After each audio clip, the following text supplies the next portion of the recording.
ನಮಸ್ಕಾರ ಸ್ನೇಹಿತರೆ, ಮುಂದಿನ 5 ದಿನಗಳ ಕಾಲ ರಾಜ್ಯದ ಕೆಲವು ಜಿಲ್ಲೆಗಳಲ್ಲಿ ಗುಡುಗು ಮಿಂಚು ಸಹಿತ ಉತ್ತಮ ಮಳೆ ಆಗಲಿದೆ ಎಂದು ಕೆಲವು ಕಡೆ ಆಣೆಕಲ್ಲು ಸಹಿತ ಭರ್ಜರಿ ಮಳೆ ಬೀಳಲಿದೆ. ಇಂದಿನಿಂದ ಏಪ್ರಿಲ್ 5ರೊಳಗೆ ವ್ಯಾಪಕ ಮಳೆ ಆಗುವ ಜೊತೆಗೆ ಒಂದಷ್ಟು ಪ್ರದೇಶಗಳಲ್ಲಿ ಒಣ ಹವೆ ಮುಂದುವರಿಯಲಿದೆ ಎಂದು ಹವಾಮಾನ ಇಲಾಖೆಯು ಸೂಚನೆ ನೀಡಿದೆ.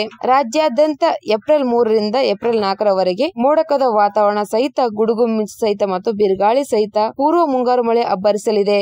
ಗಾಳಿ ವೇಗ ಪ್ರತಿ ಗಂಟೆಗೆ 40ರಿಂದ 50 ಕಿಲೋಮೀಟರ್ ವೇಗದಲ್ಲಿ ತಲುಪುವ ಸಾಧ್ಯತೆ ಇದೆ. ಈಗಾಗಲೇ ಕೆಲವು ದಿನಗಳಲ್ಲಿ ಕರಾವಳಿ ಜಿಲ್ಲೆಗಳು ಮತ್ತು ಮಲೆನಾಡಿನ ಒಂದಷ್ಟು ಪ್ರದೇಶಗಳಲ್ಲಿ ಗುಡುಗು ಮಿಂಚು ಸಹಿತ ಸಾಧಾರಣವಾಗಿ ಮಳೆ ಕಂಡಿದೆ. ಮುಂದಿನ 5 ದಿನವೂ ಈ ಭಾಗದಲ್ಲಿ ಹಗುರ ಮಳೆ ಆಗುವ ಸಾಧ್ಯತೆ ಇದೆ ಎಂದು ಉತ್ತರ ಒಳನಾಡಿನ ಜಿಲ್ಲೆಗಳಲ್ಲಿ ಚದುರಿದಂತೆ ಸಾಧಾರಣದಿಂದ ಭಾರಿ ಮಳೆ ಆಗಲಿದೆ. ಕರಾವಳಿ ಮತ್ತು ದಕ್ಷಿಣ ಒಳನಾಡಿನ ಕೆಲವು ಭಾಗಗಳಲ್ಲಿ ಉತ್ತಮ ಮಳೆ ಸಾಧ್ಯತೆ ಇದೆ.